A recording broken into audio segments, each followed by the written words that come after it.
I'm Heyzeus, and in this video, we're going to be looking at 20 strange facts about CSGO skins. Yes, I found 20 more of these, and I promise, only one of them is complete bait, and that one is going to be number 20, so you're not going to see it for a while yet. Now, this video is sponsored by Skinport, the easy-to-use skins marketplace where you can sell your skins for real cash. Skinport has a huge range of skins, over 220,000 of them at prices miles cheaper than the Steam market, up to 35% off. You can purchase skins in an instant, just pick what you want and straight up buy it. There is no need to deposit and there are no hidden fees. There's also a high definition screenshot feature built into the site itself so you can see exactly what you're getting before you buy. The site is also super highly rated on Trustpilot with a 4.9 out of 5-star rating. It is completely safe and reliable to use, so I highly recommend checking it out. Link is in the description. So, what was the first ever CSGO skin? Is it even possible to know? Well, sort of. You see, CSGO skins have an ID attached to them that get updated whenever a skin is either created, traded, or sold. And the older this ID is, the smaller it is. And we can use this to discover the oldest known undisturbed CSGO skin in existence. And it's this thing, a Nova Warner, probably from an in-game drop all the way back in August 2013.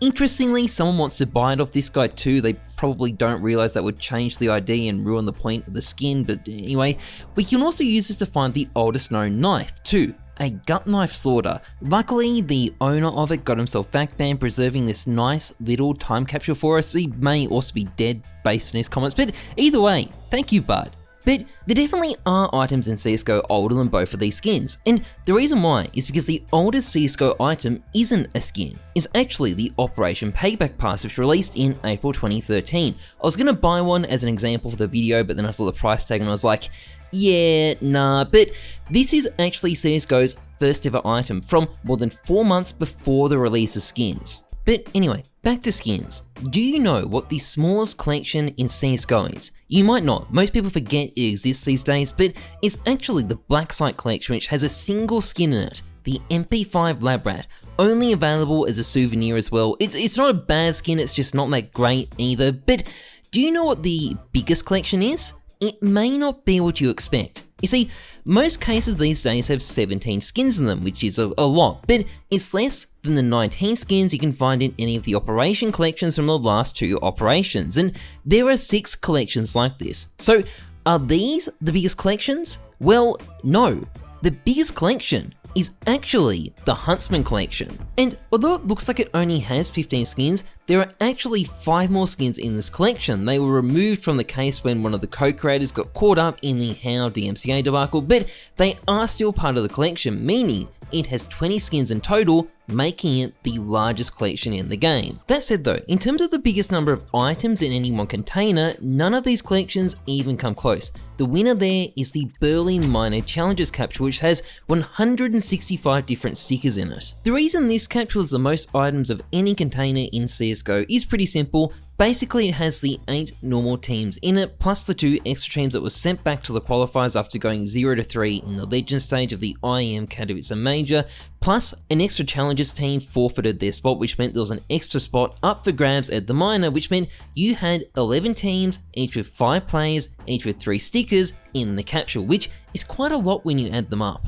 But the Majors have a long tradition of producing some pretty weird items, and it goes all the way back to DreamHack Winter 2013 itself. For example, there was a literal Duncan Thorin Shields souvenir package. You see, the show match for that major was a team picked by Thorin and a team picked by Lurpus. Thorin got smashed, by the way, but it still produced souvenir packages. There's 15 of the packages that are still known to exist. Here is an example of one, and here is also an example of a souvenir from the event. I wish they had the unique Thorin and Lurpus stickers, that would be amazing, but you can't hope for too much. But there's actually an even rarer type of package from that event as well. The pre-event test packages that were run by Valve to test out their souvenir system for the first time. There's 9 known packages left from this event, and the souvenir skins themselves are some of the rarest in the game, although that doesn't mean they're worth that much either. Don't get confused about that. Now, there's one other type of souvenir I wanted to look at, and it comes from the next DreamHack Winter in 2014. There are 2 teams, 3D Max and also London Conspiracy, who have souvenirs from that major, even though they didn't qualify for it. And the reason for it is kind of interesting. You see, two French players, Kali from Titan and SF from Epsilon, got themselves back banned right before the tournament, which meant their teams got disqualified, which meant Valve had to do a last minute qualifier, and that qualifier was broadcast on GoTV, which meant there were souvenirs. 3D Max and Thunder Conspiracy didn't make it through, but at least they left us with some interesting souvenirs. And one final bit of major trivia. Did you know Valve used to make some really cool, unique Pick'ems trophies? Well, they did for one major anyway. This is the Gold 2014 Pick'em trophy, and they kind of kept it cool with the DreamHack Winner 2014 trophy, like it's got this radioactive glow, I guess, but since then it's just been the same lame thing ever since, which kind of sucks. Now, there's a lot of other weird stuff from the early days of CSGO. For example, you know how you can delete wait, that's an expense.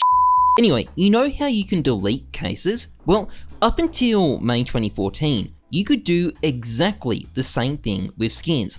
Unfortunately though, this led to a small problem of people deleting their knives by accident, and because there is no cure for stupidity, Valve had to remove the feature. There were probably a lot of support tickets they were dealing with. Now, Valve have made a bunch of other pretty fundamental changes to skins over the years. For example, up until April 2015, you couldn't actually trade up StatTrack skins. As a result, if they weren't a good play skin, this made them basically useless and dirt cheap. You can see almost immediately the impact on the price once Valve made the update, although it did also make a lot of good StatTrack skins a lot more affordable in the process. But also, did you know keys used to be tradable and used as a commodity? Yeah, you probably do actually, but you're also probably thinking right now, holy crap, I remember that. That was so convenient, because that's my reaction whenever I think about it too. But for anyone who's new, sadly people were using those keys to do some kinda illegal things, so Valve had to step it in and shut it all down, kinda ruining the fun for everyone. Now, another item that's a shadow of its former self is really the name tag. You used to be able to do some funky stuff with these things. For example, by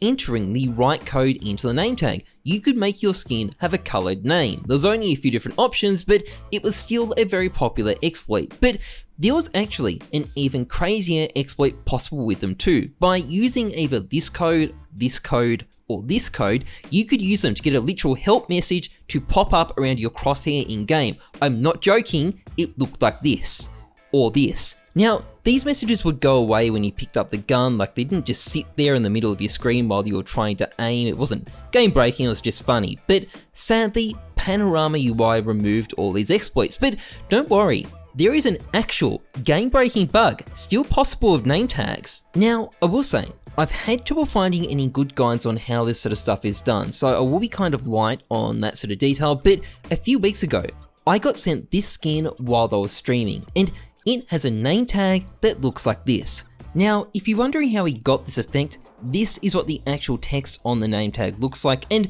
while it is definitely weird, I wouldn't call it game breaking, but this one that got sent through to Honor recently though, this is kind of game breaking, and I feel like maybe Valve should probably have a little bit of a look at this, because people are probably only going to find crazier and crazier ways to start breaking these things in the future too. But anyway, do you know what the most common wear value for CSGO skins is? Well, it's actually this one, the .2500 repeater. There is about 2,000 skins with this exact condition. Most specific wear values are much rarer, typically there's only about 50 of them, and the reason for this is that these skins have all been deliberately traded up for. Because this wear value has a clean set of zeros, it's kind of a novelty. There aren't really any other skins like that. So a lot of people have deliberately tried to create them using the trade up contract, so much so actually that I don't think they're really a novelty anymore. Anyway, did you know there are 2 skins that can actually have an extra sticker applied to them? Most skins are limited to 4, but there are 2 exceptions, the G3 SG1 and the R8. Why do these 2 garbage weapons have an extra sticker slot?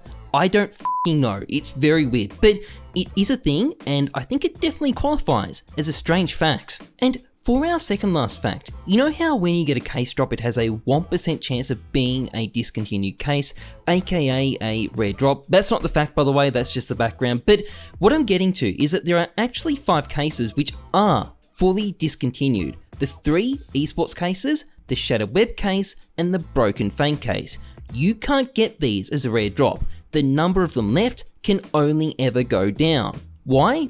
No idea. Valve probably just f***ed up. But what I do know is that being discontinued does not automatically make them a good investment. Isn't that right, Broken Fang Case? And finally, did you know there is actually a use for graffitis in the game? Just check this out. It is amazing.